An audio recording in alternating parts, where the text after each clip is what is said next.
அடுத்ததாக அந்த வலது கால் தொடையில் மேலே நம்ம வச்சுட்டு இருக்கோம் இல்லையா, அந்த பொசிஷனுக்கு கை இருக்கு பாருங்க, இப்படி வச்சுக்கிட்டு இப்படி 2 கணுக்கால் இந்த முழி இருக்குல்ல, இந்த முழியை சுற்றி அழுத்த போகிறோம். அவ்வளோதான். மேலே இருந்து கீழே, கீழே இருந்து மேலே, மேலே இருந்து கீழே. ஓகேங்களா? பாப்பா அதே தான். இந்த முட்டி நம்ம தேய்ச்சி விட போகிறோம். கீழே ஒரு கை மேலே ஒரு கை தேய்ச்சி விட போகிறோம். அவ்வளோதான். இப்போ நம்ம இந்த கையை கீழே வச்சுக்கிறோம், இந்த கையை மேலே வச்சுக்கிறோம். அப்படி பண்ணுவோம் இல்லைங்களா, தேய்ச்சி அந்த மாதிரி. அப்படி இது பாருங்க, நல்லா உள்ளங்கையில் வச்சு இப்படி பண்ணுறோம். 3.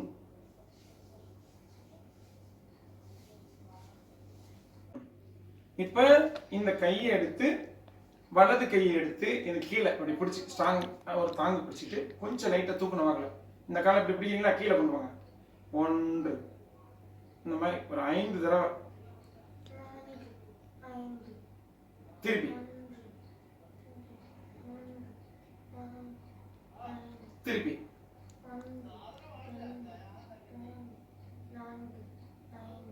அவ்வளோ சிறப்பு.